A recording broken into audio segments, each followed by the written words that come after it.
네, 뵙게 돼서 정말 반갑습니다. 날씨가 굉장히, 날씨가 정말 더운데 또 이렇게 오셨네요. 제 소개를 좀 하자면요. 저는 대신증권하고 하나투자증권, 거기서 리서치센터장을 했어요. 주로 이코노미스트로서 그 어려운 환율, 금리, 주가 이런 걸 예측하고 시장 평가를 받아서 했습니다. 어떻게 주가를 정확하게 예측하고 환율을 예측하겠습니까? 스트레스 엄청 쌓이는 직업입니다. 그래서 그때 새벽 4시에라는 습관이 생겼는데요. 요새도 4시만 되면 눈 떠집니다. 눈 뜨자마자 오늘 또 살아있구나 이런 식으로 하루 시작합니다. 살아있길래 또 오늘 또 이렇게 좋은 분들 많이 뵙는 것 같습니다. 아까 나중에 질문 받았는데 어떤 분이 저한테 몇 시간 자냐고 물어보는데 저 보통 10시 이전에 잡니다. 3시에 일어납니다. 근데 어제 미국 GDP가 좀 발표가 됐었죠. 자다가 눈이 떠지니까 11시 됐어요. 그러니까 미국 GDP 발표된 거 보고 또 데이터 전부 수정하고 제가 혹시라도 다음 생에요. 태어나가지고 강의를 하게 된다면 경제 강의는 안 할 겁니다. 늘 데이터가 발표될 때마다 틀린 거 수정해야 되고 또 계속 전망을 해야 됩니다. 철학이나 인문학 강의하시는 분들 어떻습니까? 강의자를 하나 만들어 놓으면 그냥 1년 써도 될 거예요. 그래서 늘 업데이트하게 됩니다. 그래서 오늘은 세계경제 흐름만 말씀드리겠습니다. 아마 우리 주최 측에서 조금 더 여러분하고 만날 시간을 더 드리기 위해서 나중에 우리 경제, 그 다음에 자산가격, 그건 아마 따로 마련할 생각인가 봐요. 그래서 오늘은 글로벌 경제 흐름, 큰 흐름만 말씀드리겠습니다. 제가 금융회사 다니면서 정말 부자들 많이 만났거든요. 어떤 부자는 2조 원 가지고 계신 분도 있고, 5천억, 7천억. 근데 이분들이 공통으로 하시는 이야기가 시대의 흐름에 당하지 말자. 개인한테 당하면 일부 자산을 이룰 수가 있지만 시대에 당하면 모든 자산을 이룰 수가 있다는 거죠. 거꾸로 시대의 흐름을 알면 어떻습니까? 우리가 개인적으로 부를 축적할 수 있고 그 다음에 기업하시는 분들은 성장도 시킬 수가 있다는 겁니다. 아주 단적으로 우리가 2020년 상반기에 삼성전자가 9만 원 갈 때 10만 전자 이야기가 나왔지 않습니까? 거시경제 흐름을 알았으면요. 그 삼성전자 주식을 9만 원에 안 삽니다. 그때 선행지수 다 꺾이고 있었죠. 경기가 나빠진다는 신호를 여러 군데서 보내줬었어요. 그래서 우리가 시대의 흐름, 특히 거시경제 흐름을 알면요. 삼성전자를 9만 원보다는 6만 원에 더 많이 살 수 있다. 그래서 우리가 시대의 흐름, 거시경제 흐름을 아는 게 정말 중요한 것 같습니다. 그래서 오늘은 거시경제, 세계경제 흐름에 대해서 한번 말씀드리겠습니다. 경제라는 게 장기적으로 이렇게 계속 성장해요. 그런데 중간중간 어려운 시기가 있었지 않습니까? 2008년에 미국에서 금융위기가 왔고요. 2020년에 코로나로 세계경제가 극심한 침체에 빠졌었죠. 여러분들이 저를 닥터도 언론에서 기자들이 그러는데요. 제가 이런 이야기를 조금 앞서갔습니다만 미리서 예고는 했었어요. 그리고 2021년 코스피가 3,300 갔을 때 국민일보, 동아일보 이런 신문하고 인터뷰하면서 2,200까지 떨어집니다. 국민일보에서 그거를 제목으로 달아놨더라고요. 조회 건수는 100만 건 넘었는데요. 댓글이 다 여기였습니다. 4천 간다고 이야기하는데 이런 미친 자식이 어디가 있느냐. 이런 표였었죠. 그런데 결국은 2135까지 떨어졌지 않습니까? 거시경제 흐름을 알면요. 우리가 주식을 3천보다는 2천에서 더 많이 살 수가 있다는 겁니다. 그런 의미에서 우리가 거시경제 흐름을 꼭 아셔야 된다는 겁니다. 시간이 갈수록 경제는 장기적으로 계속 성장해요. 그런데 실제 경제는 어떻습니까? 늘 추세를 따라가지고 사이클이 있죠. 그래서 2008년에 미국에서 위기가 왔습니다. 아마 여러분이 경제학을 공부 안 하셨더라도 고등학교 때 이런 식으로 한번 보셨을 거예요. GDP가 성장하려면 우리 가게가 소비해야 되고 기업이 투자해야 되고 정부가 돈을 써야 되고 수출이 돼야 되는 거예요. 그런데 2008년 미국에서 위기가 오니까요. 가게가 소비 줄였죠. 기업 투자 줄였죠. 세계 경제는 수출이 안 돼요.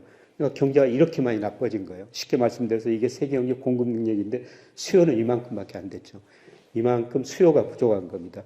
그래서 수요를 부양해서 각국 정부가 가감한 재정정책을 펼쳤죠. 재정정책이라는 게 뭐예요? 정부가 국채 발행해서 돈 쓰는 거예요. 여기서 질을 늘리는 겁니다. 그 다음에 각국의 중앙은행은 가감히 금리 인하했죠. 여러분, 금리가 떨어지면 소비가 증가하죠. 금리가 뭐죠?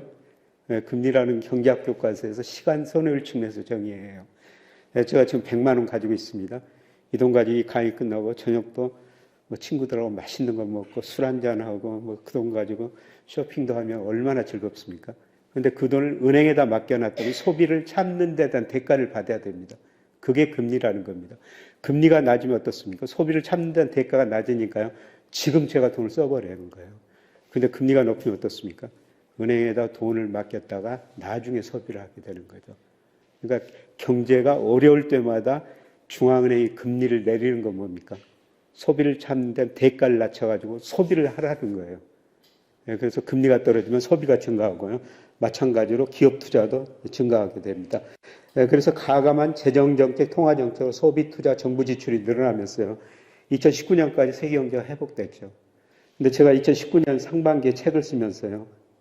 가만히 보니까 저금리 때문에 가계 기업 부채가 많이 늘어났고 정부가 부실해졌어요. 그래서 2020년 경제 굉장히 어려워집니다. 그때 코스피가 2200 갔을 때 또 1600까지 떨어질 수 있습니다. 책에다 공식적으로 그렇게 표현해 놨어요. 그때도 또 요거 넘어갔죠. 그런데 우연히 코로나가 가지고 제 전망을 또 맞춰줍니다. 우연입니다. 그래서 코로나 보니까 어떻습니까? 또 소비, 투자, 수출이 줄어드니까 경제가 이렇게 나빠진 겁니다.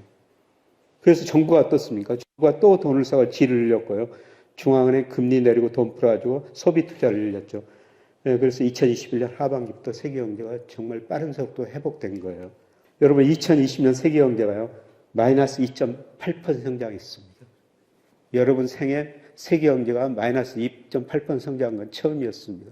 저도 처음 봤어요. 그만큼 2020년 경제가 어려웠었습니다. 그런데 각 정부가 가감한 재정정책, 통화정책 써가지고 2021년에요.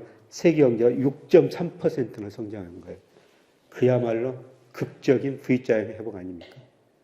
그만큼 정부가 돈을 많이 쓰고 중앙은행은 전례 없이 돈을 많이 풀었다는 겁니다.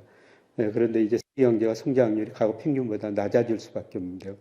그런데 이런 과정에서 각 경제 주체 부채가 세계 부채가 많이 증가했습니다. 지금 좀 조정을 보이고 있습니다만 선진국 정부 부채가 많이 늘어버린 거예요. GDP 대비 선진국 정부 부채가 2008년에 76%였는데요. 2020년 코로나 때문에 정부가 돈을 많이 쓰다 보니까 무려 136%까지 올라가 버린 거죠. 물론 최근에 경제상에서 부채 비율 좀 낮아졌습니다. 근데 어떻든 선진국은 정부 부채가 많이 늘었고요. 그 다음에 중국 같은 나라는 기업 부채가 많이 늘어버린 거예요. 59에서 121%까지. 그래서 선진국은 정부가 부실해졌고 신흥시장은 기업이 부실해진 거죠. 우리나라는 누가 부실해졌어요? 그래서 우리 언론에 매일 나오지 않습니까? 가계부채는 없다가. 우리 97년 외환위기를 겪었었어요. 여러분 97년에 외환위기가 왜 왔어요? 86년, 88년에 3조 호황으로요. 조육과 저금리, 저달러, 엔강수로 우리 경제가 연평균 12%나 성장해버립니다. 단군 이래 최대 호황이라고 그랬어요. 그런 호황을 겪고 나서 우리 기업들이 미래를 낙관적으로 보고 투자를 굉장히 많이 늘린 겁니다. 그런데 90년대 와서 수요가 부족하니까 가행 투자했던 대기업이 부실해지고 돈을 빌렸던 은행이 금융회사들이 부실하면서 97년 외환위기가 온 겁니다. 뼈아픈 구조조정이었어요. 여러분 30대 재벌 중 11개가 해체됐습니다. IMF 처방이 진짜 가혹했습니다. 제가 그때 이분보다는 좀 더 나이가 많이 들었을 것 같은데 제가 그 당시 IMF 처방이 우리한테 너무 가혹하더라고요. 그때 IMF가 돈을 안 주면 우리 국가 부도이익이 가는 거죠. 근데 제가 보기에는 너무 과도했어요. 그래서 밤잠을 못 자고요.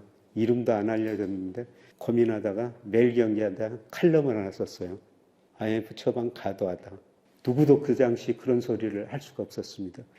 제가 나이가 어려서 좀 용감했었죠. 그런 소리 하면 IMF가 돈 안 주니까요. 근데 매일경제가 뭐 이름도 안 알려진 제 칼럼인데 그냥 다음날 실어주더라고요.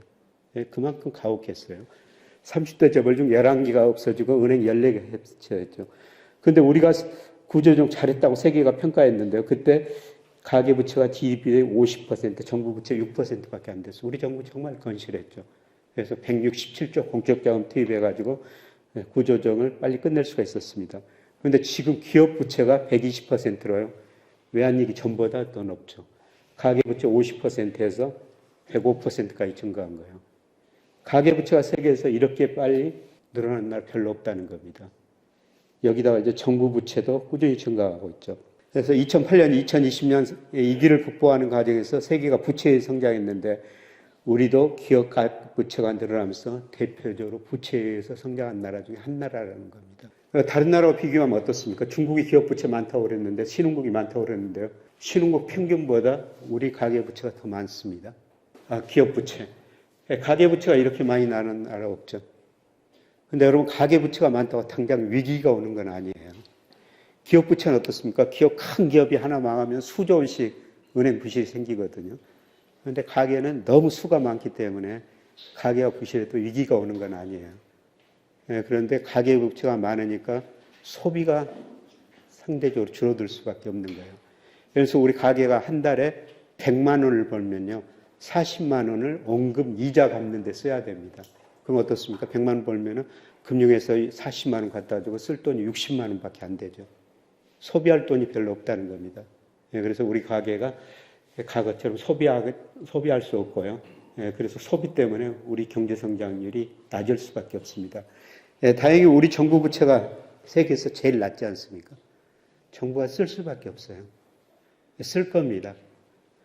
그런데 우리 귀중한 세금으로 정부가 돈을 앞으로 계속 쓸 텐데요. 여러분이 잘 쓸 수 있도록 감심해야 됩니다. 그래서 전 세계가 부채 성장했는데 특히 우리나라 기업 가계부채가 세계에서 가장 높은 수준에 있다. 우리나라가 부채에 성장한 나라 중 대표적인 나라 중 한 나라다. 이렇게 볼 수가 있습니다. 그 다음에 모든 자산가의 거품이 발생했다 붕괴되고 있는 겁니다. 대표적으로 미국입니다. 다른 나라도 방향 같아요. 제가 빨간 선으로 마샬 K라고 그려놨는데, 마샬 K라는 거 뭐냐면은 M2 통화량을 명목 GDP, 실물에 비해서 돈이 얼마나 풀렸는가 그걸 나타낸 지표인데요. 위기가 올 때마다 돈 늘어났지 않습니까?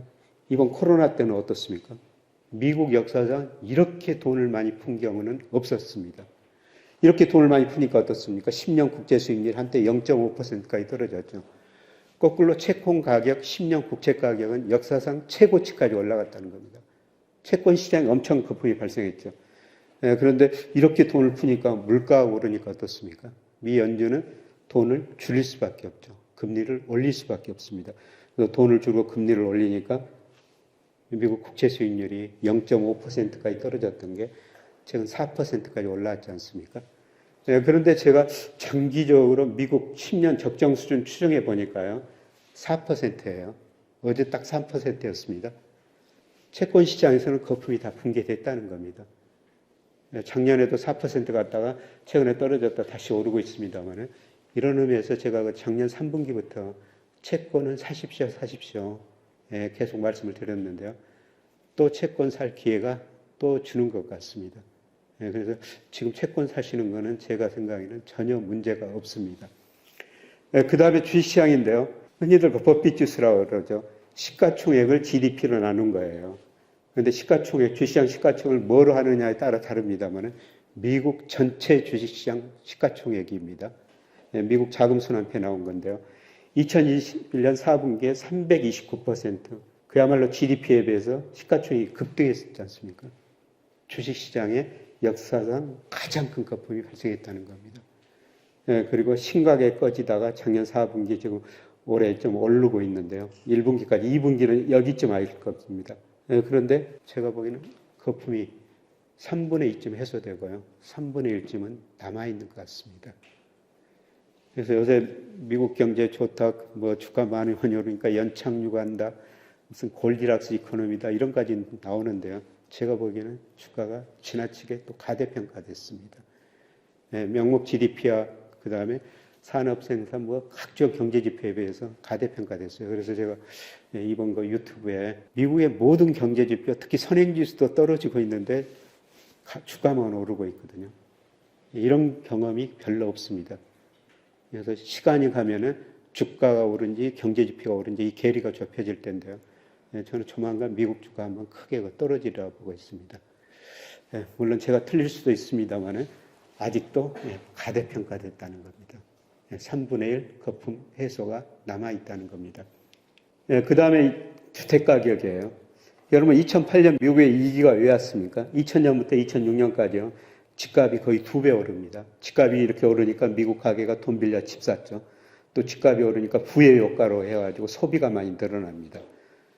또 돈 빌려서 소비했죠. 그 다음에 금융회사들은 집을 담보로 빌려준 돈 가지고 파생상품을 만들어서 팔았는데요. 집값이 급락하니까 미국 가계가 부실해지고 금융회사가 부실해지면서 미국에서 위기가 왔지 않습니까? 그런데 집값이 그때보다 더 많이 올랐어요. 소득에 비해서, 물가에 비해서, 그 다음에 렌트에 비해서. 그런데 지금 좀 반등하고 있습니다만, 뭐 제가 보기에는 추세적인 상승이 아니라고 보고 있습니다. 다시 한번 하락할 거라고 보고 있습니다. 물론 이번 집값이 상승하는 건 코로나 때문에 그래요. 미국 사람들은 지금도 재택근무를 굉장히 많이 한다는 겁니다. 이번에 문제는 제가 여기는 안 그랬습니다만 재택근무하니까 미국 상업용 부동산, 특히 사무실 공실률이 18%나 된다는 겁니다. 심각해요. 여러분 요새 우리나라 신문 보면은 우리나라 금융회사들이 미국 그 상업용 부동산에 투자했는데 지금 돈을 못 받아올 것이다. 그런 보도가 많이 나오지 않습니까?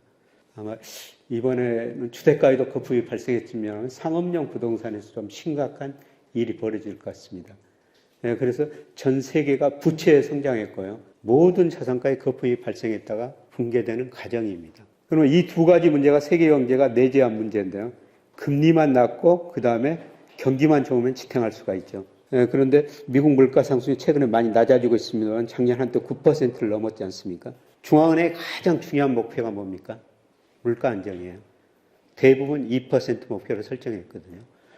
그런데 9%까지 올리니까 미국이 어떻습니까? 금리를 과감하게 인상할 수밖에 없었죠. 그래서 미국 연방기금금리가 작년에 2월에 0에서 0.25%였는데요. 어제 또 올렸지 않습니까? 5.25에서 5.5%까지. 금리를 이렇게 많이 올려버렸는데 부채 문제, 자산가격 버틸 수가 없습니다. 두 가지 문제가 드러난 거죠. 그런데 이제 가장 큰 관심사는요. 미국이 금리 인상을 마무리했느냐, 앞으로 또 올릴 것인가, 그리고 언제 내릴 것인가. 그게 이제 우리 남아있는 과제지 않습니까? 근데 우선 그 CME, 시카고 상품거래소, 거기에다가 페드워치라고 있는데요. 거기 보니까 일단 7월에 금리 인상이 마무리됐다. 그리고 올해 계속 저금리 유지했다가 내년 3월부터 인하할 것이다. 그리고 내년 연말에는 4.0에서 4.25%까지 낮아질 것이다. 내릴 것이다. 그렇게 전망이 돼 있어요. 저도 금리 인상 마무리됐다고 보고 있습니다. 근데 저는 아마 12월에 연준이 금리를 인하할 거로 보고 있습니다. 제가 그렇게 보는 이유는 이렇게 금리를 올라다 보니까요. 소비가 줄어들 거라고 보고 있습니다. 아마 미국 경제가 2분기까지 어제 좋게 발표됐습니다만 제가 사이클 구해보니까 소비가 이미 추세적으로 사이클이 감소세로 전환됐습니다. 그래서 미국 실질 가처분 소득이 정체 상태에 있고요. 금리를 이렇게 인상한 것 보니까 12개월, 18개월 사이에 집중적으로 소비에 영향이 있는데요. 아마 3분기, 늦어도 4분기에는 미국 경제가 소비 중심으로 마이너스 성장할 수 있으리라고 보고 있습니다. 그래서 저는 뭐 조금 시장 예상보다 좀 빨리 12월쯤에나 금리를 인하할 수 있을 것이다.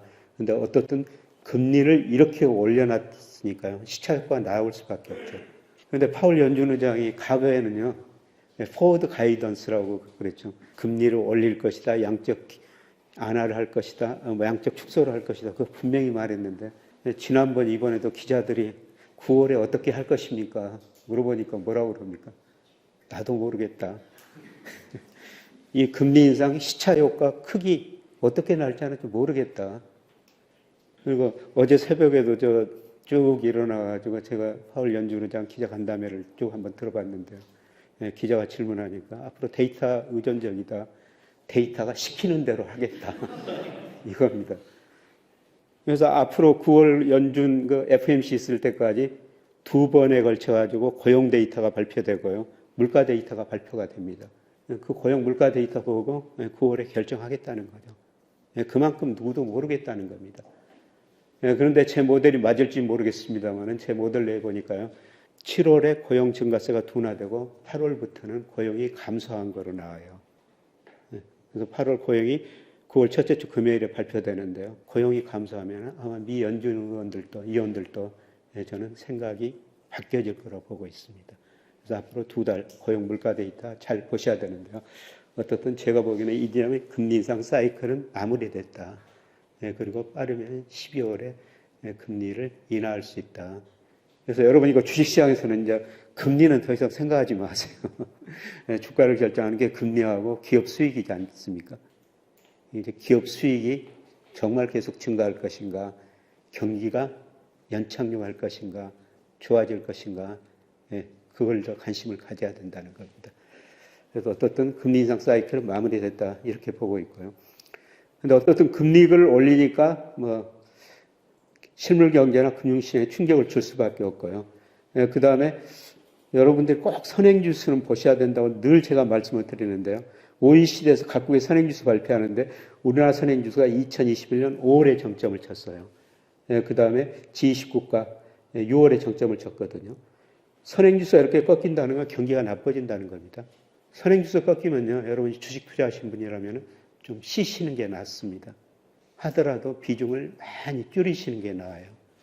2021년 5월에 선행지수 정점 치고 우리 코스피 3,300 갔다가 결국 2,135까지 그렇게 떨어졌지 않습니까? 그래서 금리도 오르고 경기도 나빠지니까 주가가 떨어질 수밖에 없죠. 그런데 제가 올해는 주가가 더 떨어질 수도 있습니다. 근데 올해는 주식 사야 됩니다. 이런 말씀을 계속 드리는데요.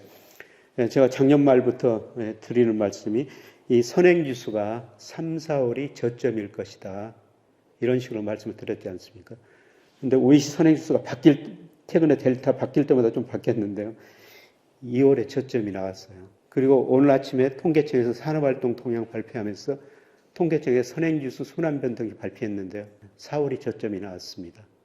5월, 6월 증가세로 돌아섰거든요. 선행지수가 증가를 한다면은 현재는 어렵지만은 시차를 두고 빠르면 올 4분기 내년부터는 경제 성장률이 좋아질 거라는 겁니다. 제가 늙어 전망을 해놓고 또 틀리면 어떨까 이런 식으로 늘 또 고민을 하죠. 사실 여러분 증권사 리서치센터 같은 데서 저처럼 구체적으로 매돌 지적한 사람은 없을 겁니다. 그만큼 제가 위험 부담을 하고 있는데요. 근데 어떻든 제가 3, 4월 저점일 것을 하는데 OECD는 2월 저점 나왔고요. 통계청은 4월이 저점이 나온 것 같습니다. 그래서 하여튼 현재는 어렵지만 이제 주가가 서서히 좀 올라갈 수가 있다는 것입니다. 일부에서는 요새 극단적인 위기가 온다고 전망하고 있는데요. 저는 극단적인 위기는 아니라고 보고 있어요. 구조적으로 저성장이라고 보고 있습니다. 그래서 2022년이나 2008년 같은 극단적인 위기는 아니고요. 잠재 성장률을 밑도는 저성장이라고 보고 있는데요. 그런데 문제는 이거예요. 영국의 디 이코노미스트라는 경제 주간지가 있는데요. 다음 경기 침체가 오는데 세계가 준비가 되어 있지 않다. 아까 말씀드렸습니다만 2008년, 2020년 경기가 침체해봤을 때 어떻게 극복했어요? 정부가 돈을 많이 쓰고 중앙은행 돈 풀어서 이 위기를 극복했지 않습니까? 그런데 얼마 전에 미국 국가 부도 위기가 났을 정도로 선진국 정부 부채가 많은 겁니다. 다음 경기 침체가 왔을 때 선진국 부채가 많으니까요. 선진국이 과거처럼 돈을 쓸 수가 없을 거라는 거죠. 그 다음에 통화정책은 어떻게 생각하면 쓸모없는 무기가 될 수가 있다는 겁니다. 아직도 물가 상승률이 중앙은행이 목표한 것보다 더 높은 수준이거든요. 그러니까 한국은행 현재 파월 연준 의장도 뭐라고 그럽니까? 금리 인사는 아직 생각하지도 말아라.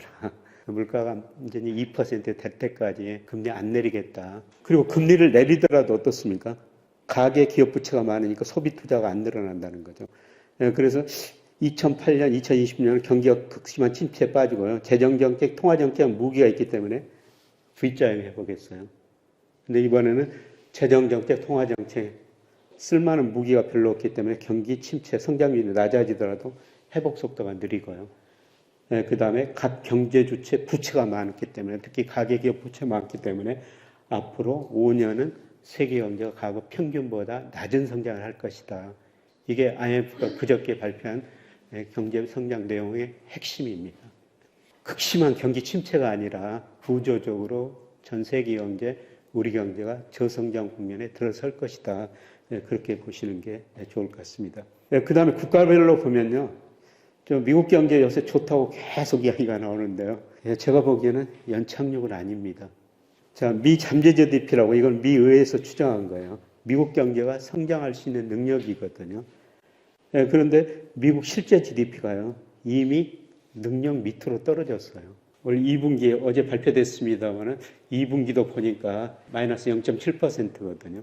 그런데 3분기, 4분기 뭐 소비 중심으로 마이너스 성장하면요. 실제 GDP가 한 2%, 마이너스 2% 정도 밑으로 떨어져요. 연착륙은 아니고요. 가벼운 심하지 않은 경착륙이다. 이렇게 보시면 될 것 같고요. 그 다음 미국 경제는 정말 모든 게 탄력적인데요. 지금 고용이 정말 좋고 실업률 낮죠. 근데 한번 보세요. 여러분 2008년 미국이 금융위기 겪으면서 870만 개 비농업부에서 일자리가 줄어들었죠. 그런데 그 이후로 경기가 회복되니까 2267만 개 늘었는데요. 코로나 때문에 2020년 3, 4월에요. 2194만 개 일자리를 줄여버립니다. 미국 기업들이 10년 동안 늘었던 일자리를 단 2달 수에 줄여버린 나라예요. 그런데 그 뒤로 적극적인 재정적 통화정책 해가지고 일자리 많이 늘었죠. 그런데 저는 아까 8월부터 고용이 소비가 감소할 수 있다. 그럼 고용이 줄어들 것이다. 그러면 소비가 감소하면 어떻습니까? 미국 기업들이 CEO들이 내가 그동안 일자리를 너무 많이 만들었구나. 갑자기 줄여버릴 수가 있다는 겁니다. 그래서 앞으로 8, 9월 고용 데이터가 굉장히 중요하다고 보고 있는데요. 이런 거 데이터를 보면은 연준 생각도 바뀌어질 것이다. 이렇게 보고 있습니다. 그 다음에 과거 보면은 장단기 금리차가 역전되면 경기 침체 같죠. 여러분 세인트루이스 연방은에 들어가면 이걸 일별로 매일 아침 그려줍니다. 과거 보면 장단기 금리차가 역전되고 애 없이 경기 침체가 왔었어요. 그런데 최근 지금 장단기 금리차 10년짜리, 2년짜리가 굉장히 차이가 커졌죠. 그런데 많은 분들이 이번에는 다르다. 저는 이번에도 다르지 않을 것 같습니다. 여기서 이때 잠깐 장단기 금리차가 역전됐거든요. 그런데 이때 이건 문제 제가 미국 기업 부채 이야기하면서 한 신문에다가 칼럼 하나 써달라니까 미국 경제 침체 온다 이렇게 했더니 그때 미국 경제가 너무 좋았거든요. 그 신문 논설위원이 이렇게 미국 경제 좋은데 헛소리 하지 마라 이런 반응이었어요. 못 싫겠다는 겁니다. 당신 알아서 해라. 그랬더니 고민하다가 몇 주 늦게 실어주더라고요. 그런데 코로나 때문에 또 경기 침체에 빠졌지 않습니까? 저는 이번에도 다르지 않으라고 보고 있어요. 조만간 미국 소비자들이 소비를 줄이면서 기업 매출 줄어들고 고용도 감소하리라고 보고 있습니다. 아마 4분기부터 내년 상반기에는 마이너스 성장할 가능성이 높습니다. 그런데 이번에 파월 연준 의장이 지난번하고 좀 달라졌더라고요. 지난번 FOMC 의사록 보면요. 마일드 리세션이라는 단어가 들어가거든요. 미국 경제 안만한 침체에 빠질 수 있다고. 그런데 이번엔 파월 연준 의장이 최근에 경제 지표가 좀 좋으니까 경기 침체 안 온다. 그러는데 올 연말 한번 내년 상반기 한번 가면요. 또 이번에도 다르지 않았다. 그런 생각을 하게 될 겁니다. 그 다음에 중국 경제인데요. 자, 2008년 미국에서 위기가 오고 전 세계가 처음으로 마이너스 성장을 합니다. 그런데 중국 경제는 이때 9%, 10% 성장하거든요. 이렇게 미국 중심으로 세계 경제가 오르는데 중국이 9 내지 10% 성장하니까 일부 경제학자들이 중국만이 자본주의를 구제한다. 이런 이야기까지 나왔었어요. 그리고 2020년에도 세계 경제가 1930년대 대공황 이후 처음으로 마이너스 2.8% 성장했는데 중국은 마이너스 성장까지 안 갔습니다. 그런데 중국의 문제는 뭐냐면은 기업들이 투자를 너무 많이 해버렸어요. 이 투자가 GDP에서 차지하는 세계 평균 22%인데요. 중국 한때 47%까지 늘어나 버린 거죠. 투자를 해가지고 9 내지 10% 성장한 겁니다. 그런데 이렇게 투자를 많이 했다는 것은 무슨 의미예요? 기업들이 생산 능력을 많이 늘려놨다는 겁니다. 근데 상품이 안 팔려요. 그러니까 중국 기업이 부실해지고 돈을 빌려준 은행이 부실해지죠. 그래서 중국 정부가 이제 투자보다는 소비 중심으로 성장해야 되겠다. 그래서 소비가 이제 추세적으로 증가한 추세로 돌아섰거든요. 이것 때문에 중국 경제가 아마 극심한 침체는 빠지지 않을 겁니다. 그런데 문제는 투자 중심으로 성장하는 과정에서 중국 기업 부채가 세계에서 제일 높거든요. 이 부채를 어떻게 해결할 것인가. 이게 이제 중국 경제의 과제라는 것이죠. 여기다 이제 지방정부 부채도 많아요. 그래서 중국 경제를 비관적으로 보는 사람들은 기업 부채, 지방정부 부채, 그림자 금융 해결하기 위해서는 금융위기를 겪을 수밖에 없다. 그리고 인구도 감소하니까 앞으로 중진국 감성에 빠질 것이다. 부분적으로 이런 현상이 나타나고 있죠. 그러나 저는 진통을 겪고 나서 성장률은 4 내지 5%로 낮아지지만은 중국 경제가 이제 질적으로 성장하는 국면에 들어설 것이다. 이렇게 보고 있습니다. 우리나라 한번 생각해 볼까요? 아까 말씀드렸습니다만 86년, 88년에 3조 원으로 우리 경제가 굉장히 높은 성장하니까 우리 기업들이 미래를 낙관적으로 투자를 많이 했죠. 근데 90년대 수조가 부족하니까 기업이 부실해지고 은행이 부실해졌죠. 그래서 97년에 외환위기는 한마디로 뭐라고 그랬습니까? 부실한 기업 은행을 처리하는 과정이었어요. 우리 그 국가 부도날이라는 영화 보셨죠? 그 영화 보면은 없어지는 기업들 쭉 밑줄 쫙쫙 긋지 않습니까? 정말 뼈아픈 구조조정이었습니다. 아까 30대 재벌용 11개가 해체됐다고 그랬죠. 그러면서 소비 투자가 줄어들며 경제 성장이 확 떨어진 거예요. 근데 질적 국면 성장이 들어섰다 해가지고 우리 주가가 이제 한 단계 더 해가면서 2천을 넘어서기 시작하는 거죠. 중국이 2단계에 있다고 생각하시면 돼요. 그런데 우리는 IMF 때문에 정말 뼈아픈 구조조정을 빨리 끝낸대요. 중국은 스스로 구조조정하기 때문에 천천히 하고 있어요. 정말 답답하죠. 우리가 보기에는. 그래서 계속 구조조정하고 있습니다. 그래서 이걸 좀 빨리 하면은 질적 성장 국면에서 그렇고 중국 주가 한 단계 더 갈 텐데요. 이거를 이제 얼마나 빨리 하느냐, 그게 남아있는 문제인데요. 이게 그 서구식 사고방식일 수도 있지만 영국의 디 이코노미스트 제가 인용한 그림인데요. 시진핑이 모든 걸 통제할 수 있다. 그러면서도 어떻습니까? 영타고 추락해요. 제가 하나금융연구소 소장할 때 중국 이해를 참 많이 했거든요. 그때 그 중국 사람들, 관료들도 많이 만났습니다만 이 친구들이 하는 이야기가 사람, 공산당은 통제할 수 있지만은 시장은 통제할 수 없다는 걸 자기들도 깨달아가고 있다.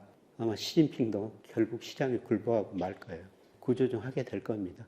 그때 우리가 중국에 이제 금융자산 투자해서 돈을 벌어야 하는데요. 아마 조금 더 진통이 있을 것입니다. 근데 이런 걸 대비해가지고 미국의 JP 모건, 골드만삭스 큰 금융회사들이 계속 중국 진출을 늘리면서 준비하고 있거든요. 저는 중국에서 국부를 늘릴 기회가 한번 오고 있다 이렇게 보고 있습니다. 여러분 기억나세요? 일부 저 금융회사에서 2007년, 2008년에 그 중국 관련 펀드 굉장히 많이 팔았었죠. 그리고 상하이 종합주가지수 그때 6천이 넘었어요. 근데 2008년 중국의 가행투자, 기업 부실, 그 다음에 미국에서 금융위기 오면서 상하이 종합주가지수가 6천 같은 게 얼마까지 떨어졌어요? 1,800까지 떨어졌습니다. 얼마나 그때 큰 피해를 줬었습니까?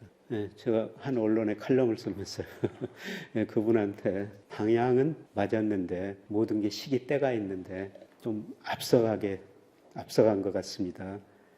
당신의 평소 소신이 금융으로 국부를 늘린 거 아니냐. 그때 실수했으니까 중국을 너무 많이 공부했을 거 아니냐. 저는 실수한 대로 늘 가라고 그럽니다. 그 기회가 다시 오고 있다. 그때 실수를 좀 만회해라. 이런 식으로 칼럼 한번 쓴 적이 있습니다.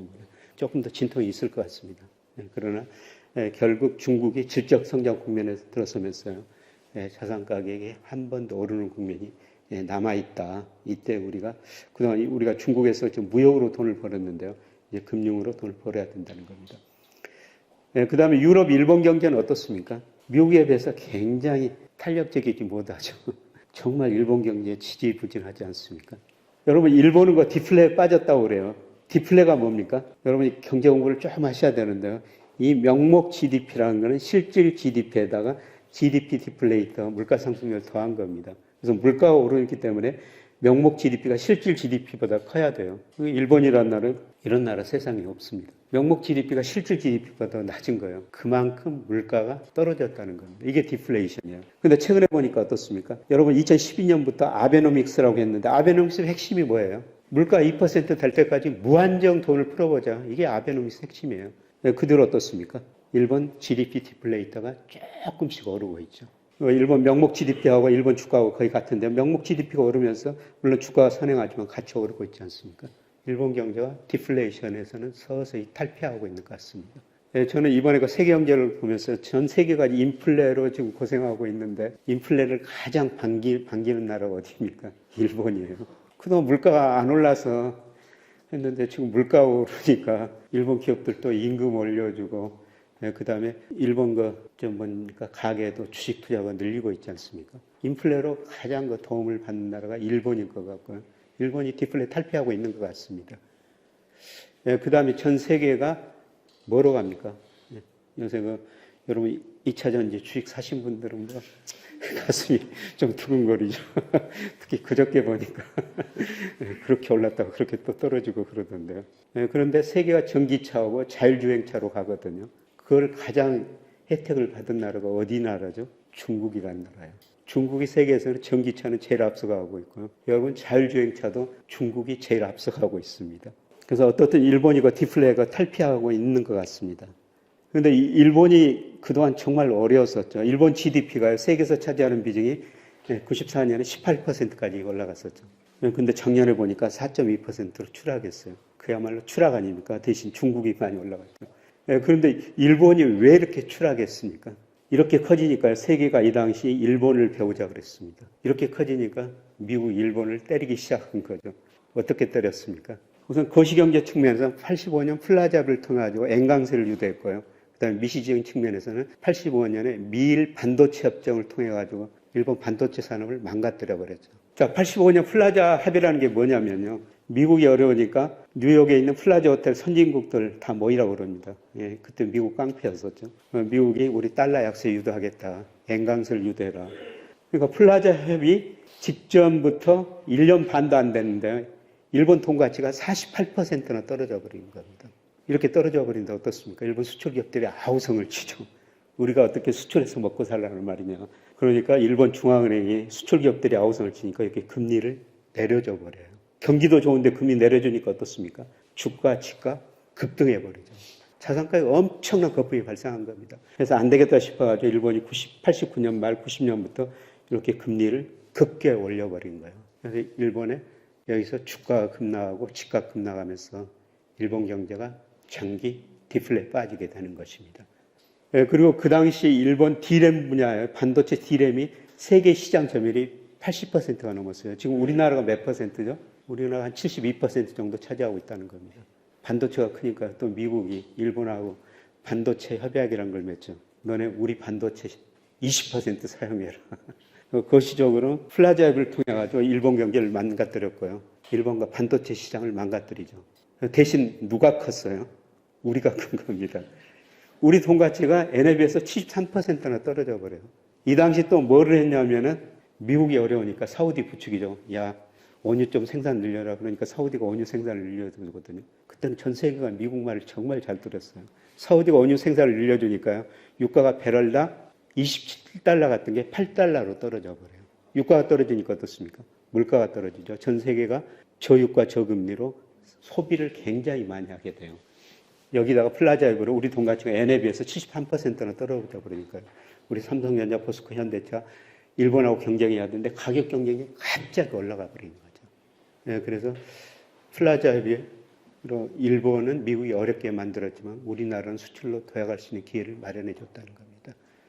지금 미중 패권 전쟁 여러분 본질은 뭡니까? 네, 미국이 중국 금융시장 개방하라는 겁니다. 중국이 서서히 개방하겠습니다만은 이때 우리가 실물로 도약했지만 금융으로 도약할 기회를 한번 찾아봐야 된다. 이런 이야기입니다.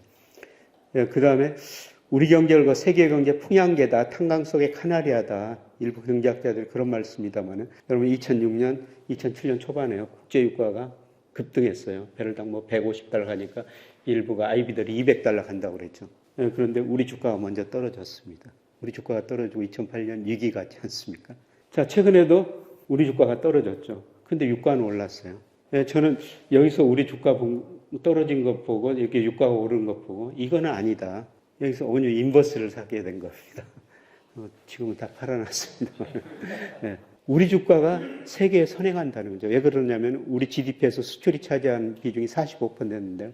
우리가 전 세계로 수출해요. 우리 경제가 전 세계에 선행하고 유가도 코스피가 유가에도 선행한다는 겁니다. 그래서 우리 코스피가 좀 오르고 유가도 최근에 좀 반등하고 있습니다. 그래서 우리 코스피만 보면 세계 경제 흐름을 여러분이 잘 알 수가 있다는 거고요. 그 다음에 이거는 블룸버그 컨센서스예요. 블룸버그 컨센서스라는 건 뭐냐면은 블룸버그가 전문가들한테 물어봐가지고 구체적 수치를 제시한 겁니다. 자, 미국 경제 올해 1.3% 성장한다고 돼 있죠. 세 사람한테 물어봤더니 어떤 사람이 1.5, 1.3, 1.1로 대답했다면 이 1.3이 중앙값이라는 겁니다. 근데 블룸버그 컨센서스 보니까 어떻습니까?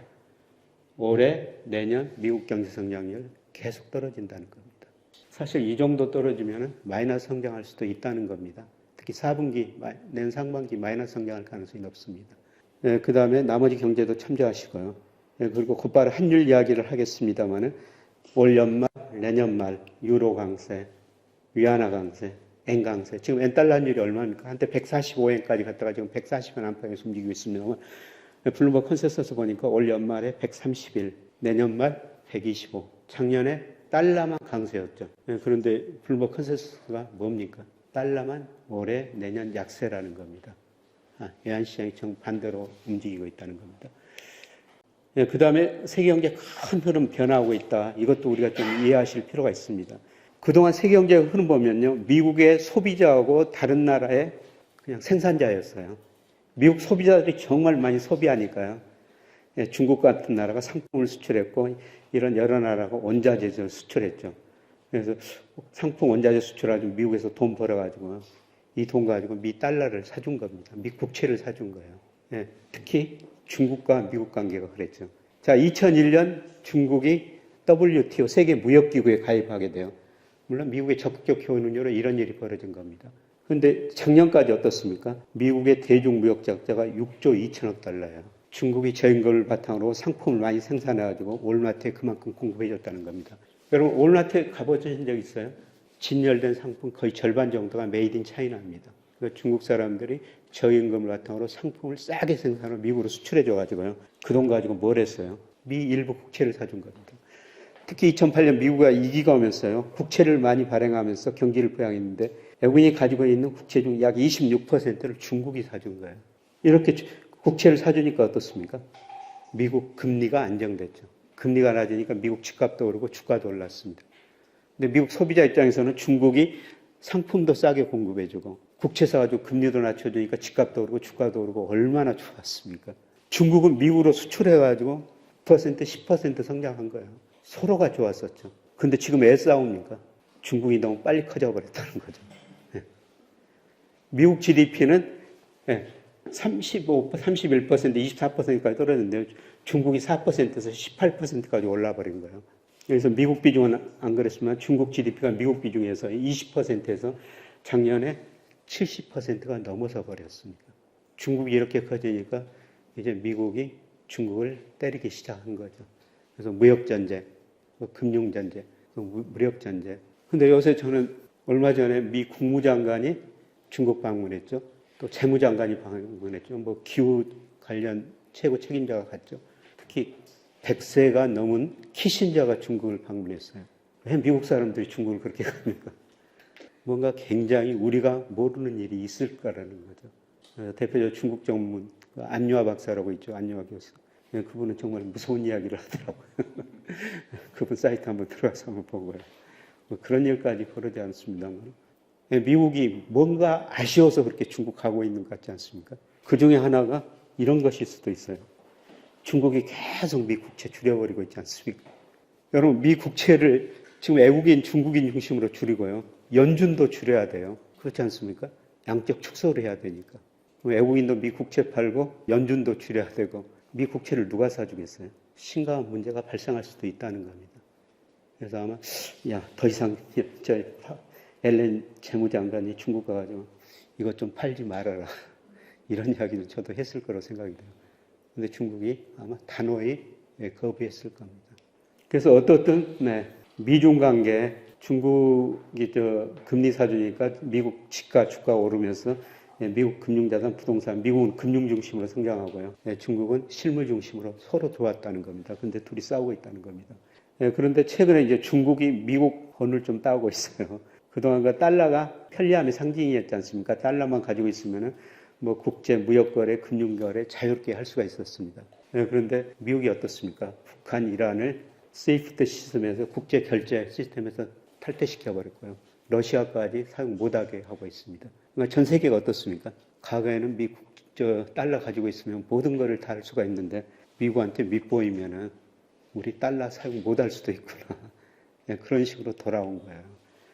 그래서 이제 중국이 이런 시기를 적극적으로 이용하고 있죠.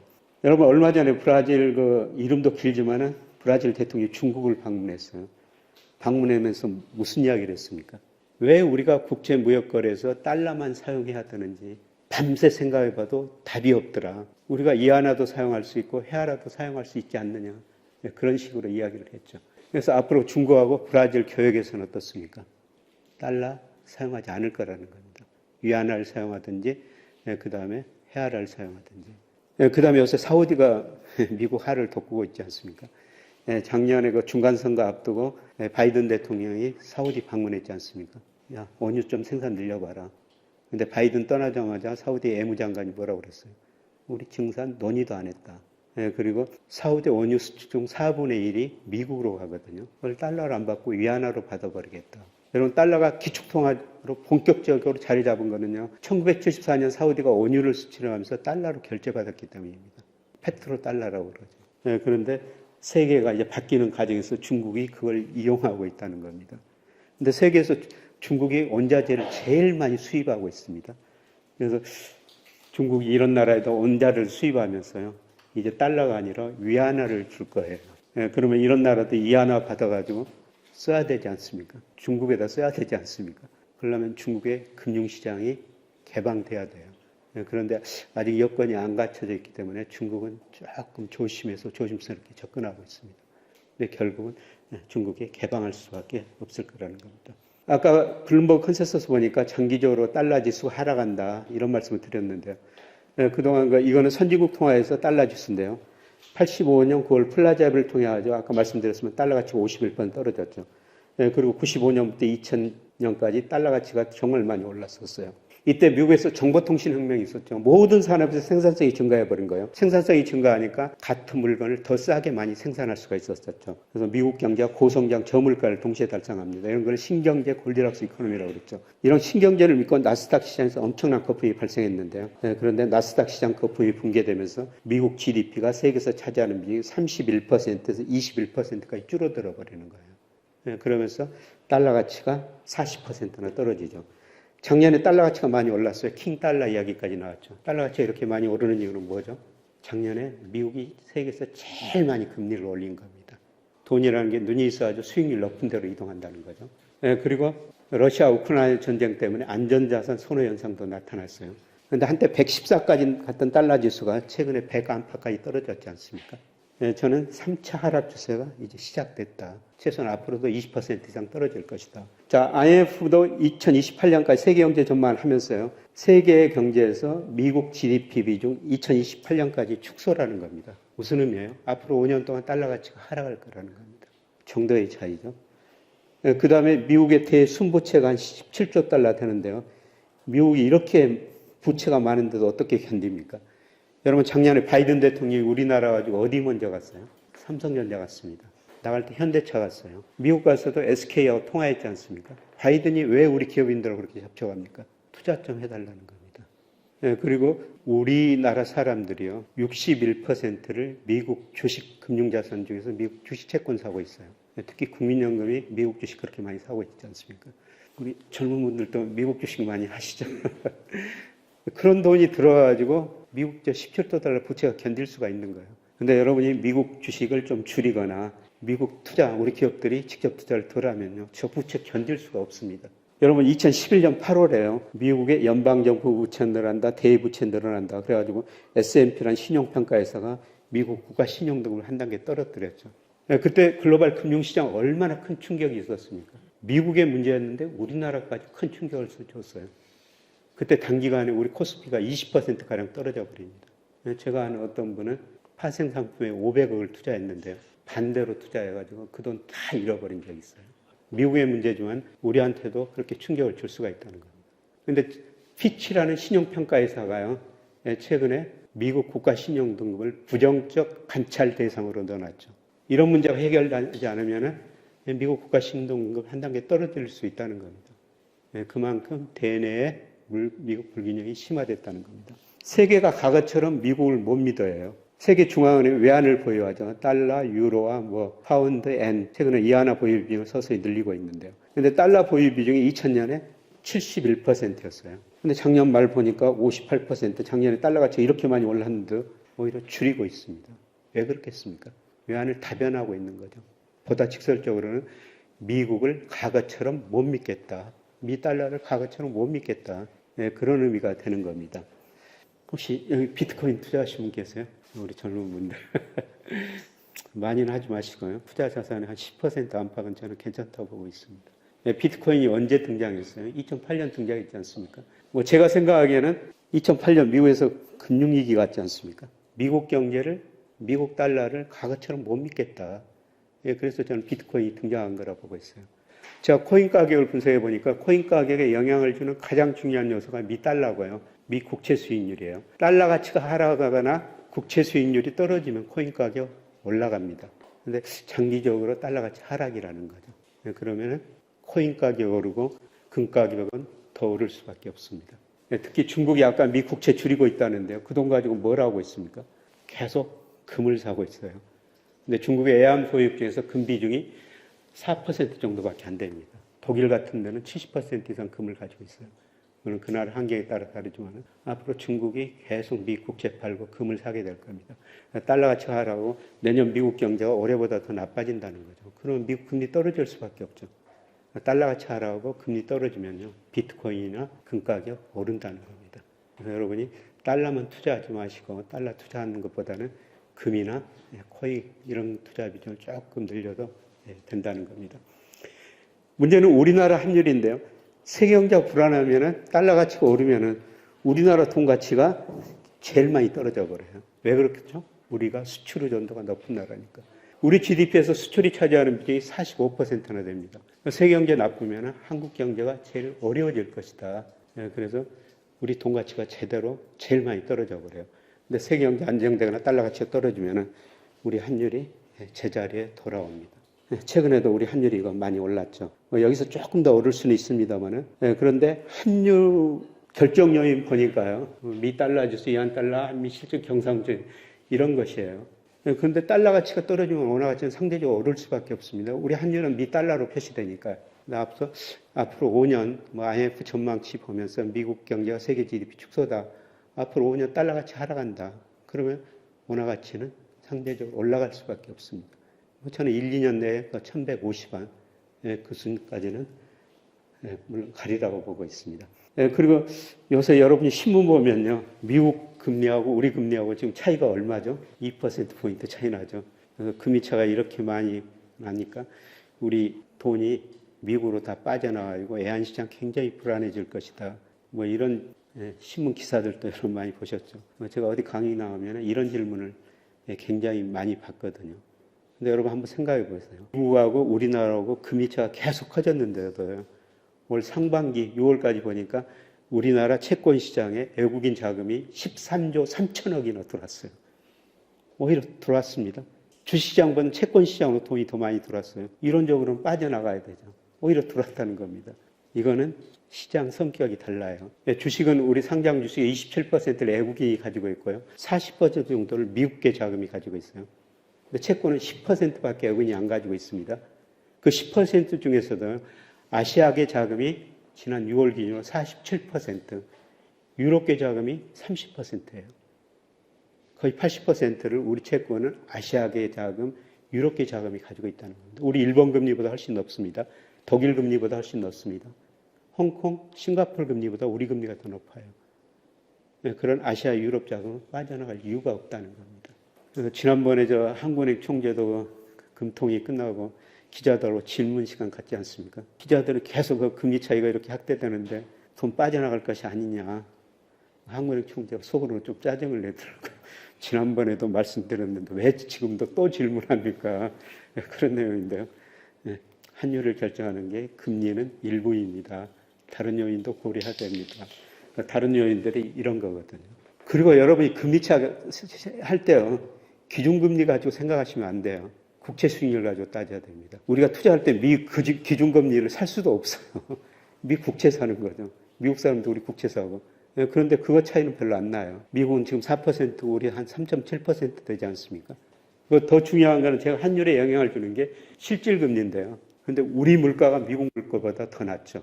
우리 실질금리가 지금 미국보다 높다는 겁니다. 이런 걸 고려하면 기준금리 차 때문에 환율에 영향을 주는 건 아니다. 일부다. 이렇게 볼 수가 있습니다.